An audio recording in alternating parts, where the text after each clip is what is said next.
Everyone. Good morning, everyone. Welcome to another Reinstatements of Companies and CC's webinar. I am sure you all are doing well this Tuesday morning. I'm one day ahead. Okay. Now, as you know, my presentation is on the reinstatement of companies and CCs. Please make a note of the inquiries email for reinstatement. It is very important that you have the correct email address. Please do not CC every other unit and every other person of CIPC when you send us an email, because then you just clog the email box. You overload it. If you send it to too many people, we do not know which person has responded.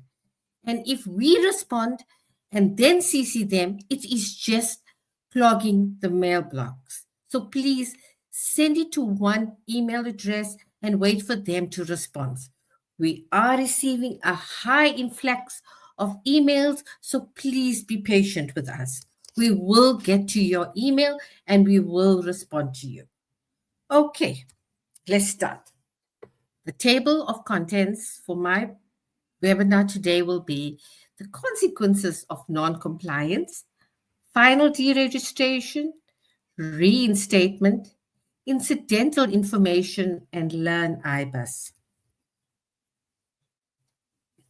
Consequences of deregistration. A company or CC as a registered business cease to exist. It means they lose all their benefits of being a registered business. Directors can be held liable for all debts of the company. The bank will freeze your bank account. Service providers may stop doing business with you, and creditors may refuse to pay you. So you see, the consequences are quite severe. Please do not let your business go into deregistration, but if it is in deregistration, please reinstate it.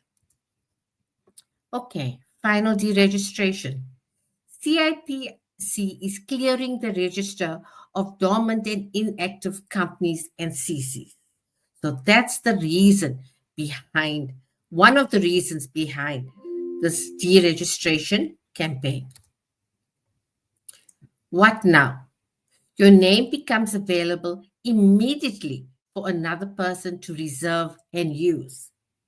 So if you're fond of the name of your business, please make certain your company is not deregistered, or you reinstate your company as soon as possible. Deposits made, money in the customer code, but finally deregistered. So this funds, you can use it for the reinstatement process, which is 200 Rand, or you can use it for opening up a newer company with the same name if it's still available. Remember, a new company costs 175 Rand. Alternatively, you can request a refund from revenues at cipc.co.za. Please provide proof of the deposit, stamp confirmation of your bank account, and a certified ID copy of the owner of the customer code, okay? If you did not receive the core 40.3 or the core 40.4 and or a final deregistration notice, this means that your contact details or the directors or even the members' details are all outdated. Please update your details. Ensure that the contact details used is not of the service provider, but of the directors of the company. How to update contact details of directors and members to receive notices in future. The director or the member amendment, that means update the correct details. Directors must provide their own contact details and not that of the service provider. The core 40.45 forms can be downloaded.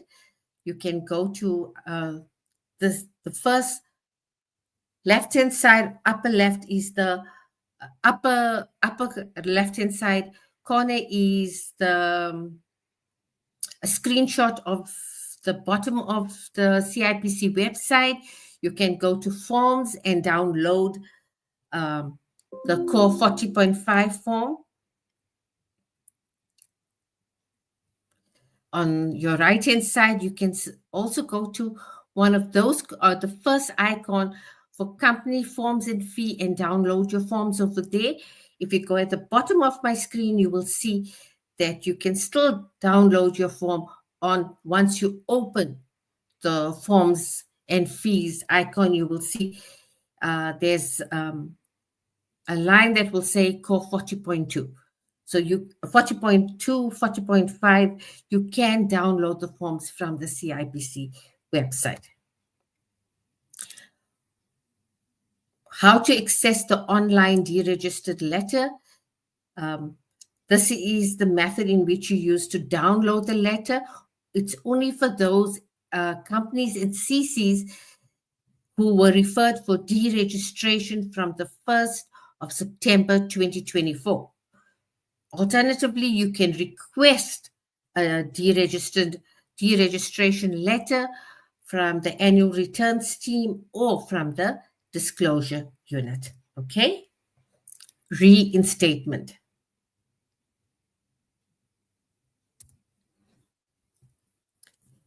Your company must have economic value on date of the final deregistration. Please, it must be economic viable to reinstate a company. Please do not reinstate a dormant company hoping that one day you will get a tender. If you want to do that, please ensure that, then open up a new company and ensure that you comply with the annual returns fees. Now, in order to produce proof of that your company is active, you need the bank statement, or you need to show us that your company has immovable property by getting a letter from the land register. Alternatively, you can show us that if your company has IP rights, you can use that as proof. A share letter you can use that your company has shares, is an issue of shares for either your company or your CC. If you have outstanding liabilities, a notification from SARS, you can use that as evidence.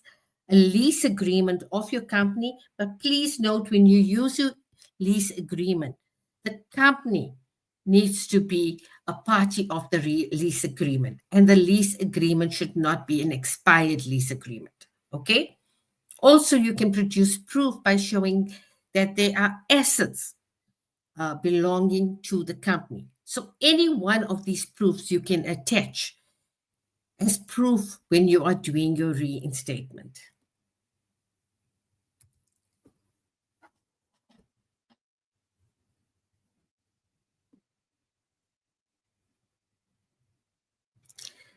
Section 82.4 of the Companies Act, any interested party may apply for reinstatement to reinstate a company or a CC. Only company or CCs or its duly appointed representative may file the annual returns, the beneficial ownership declaration, or the security register, file the AFS or the FAS, Financial Accountability Supplement. Third parties do not have such information and therefore cannot complete reinstatement process, since all annual returns and other documents must be submitted to complete the process. Third parties must apply to court. This is the reinstatement process. It has been shared on our Facebook page, on our social channel, social media. networks, on our email channel. Please follow these steps when you're doing the reinstatement process. I'm going to go through all the steps. Step 1, determine the status. Is your company in AR final deregistration, or is it still in the deregistration process? So determine the status of your company. Assessment as to the economic value at the time of final deregistration.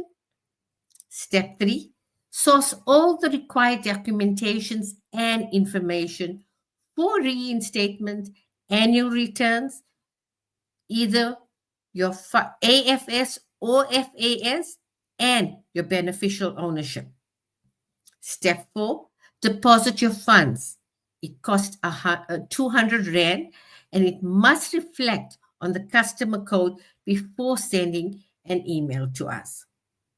Step 5, submit your application and all supporting documents as a single email to re-instatements at cipc.co.za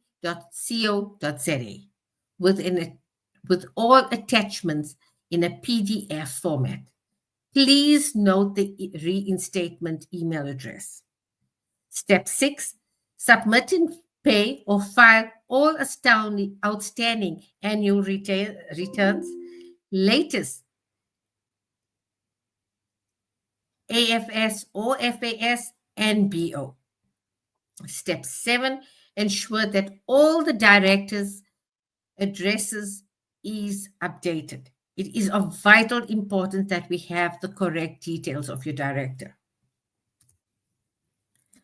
Okay, source all the requirement documents.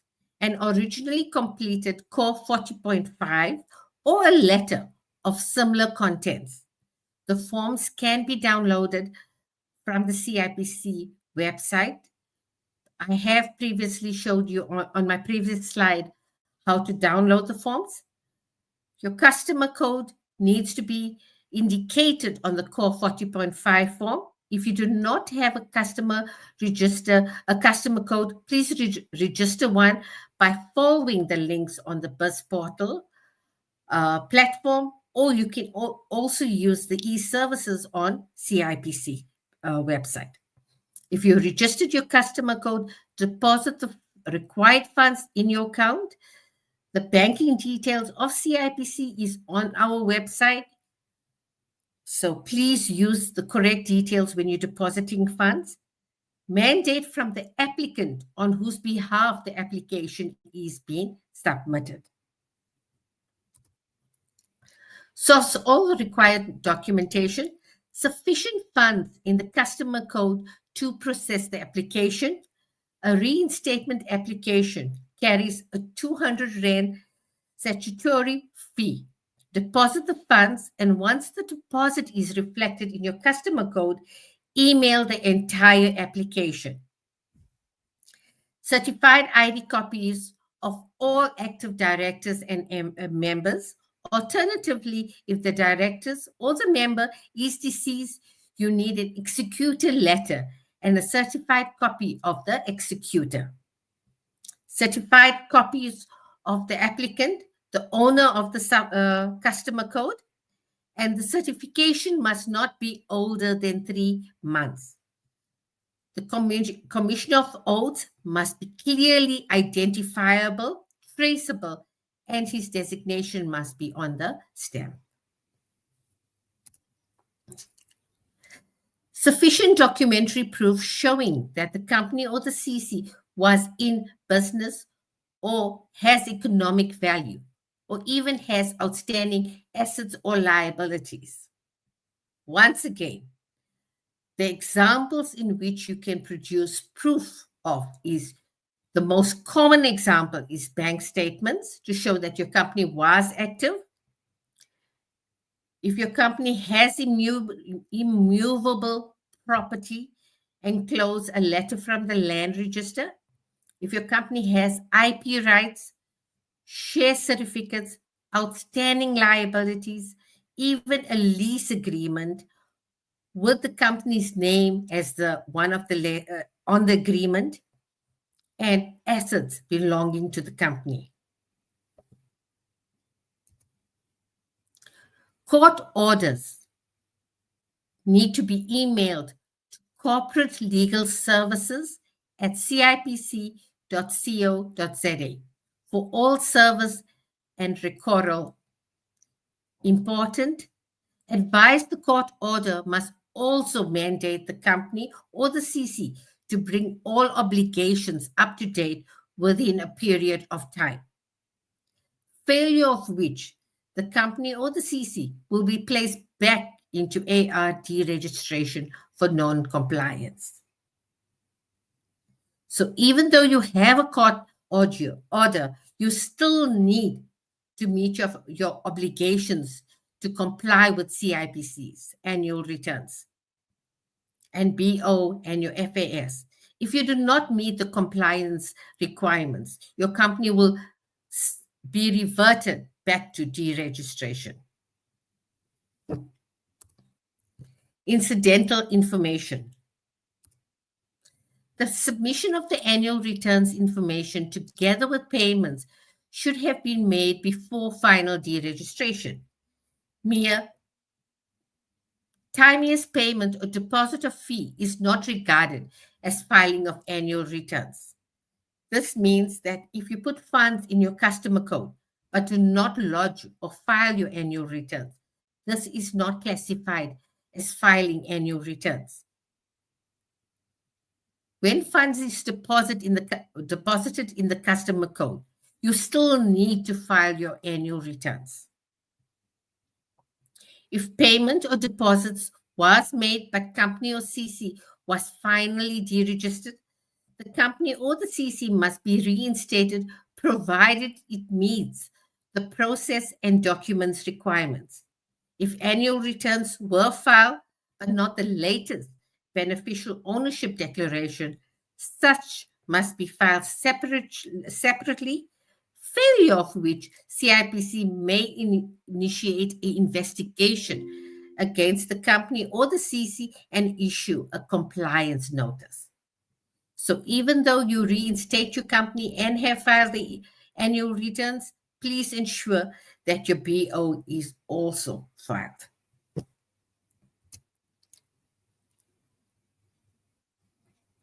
These are all the social media platforms that CIPC has available to you.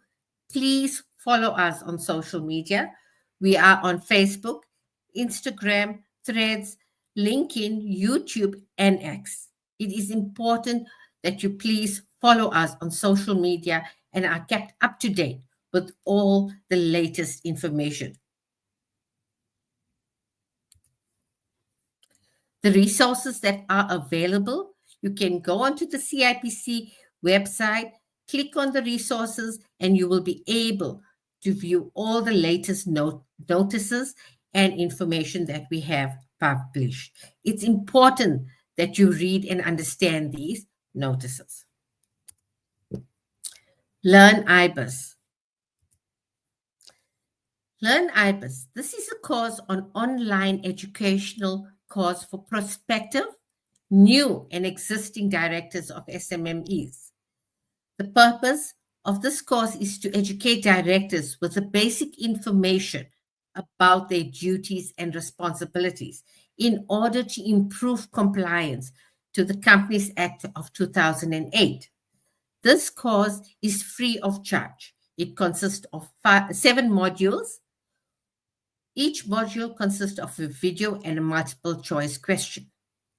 Once you complete the first module and pass successfully, will you be able to continue with the second module. You can do each module at your convenience, whether you prefer to do all 7 modules together or once a day. If you need more information on the Learn IBIS course, you can email elearning@cipc.co.za. Thank you very much for giving me this opportunity to do the presentation for you. Please listen to the presentation carefully. It will be on our social media platforms. It will be uploaded on the CIPC website. Thank you very much. Goodbye.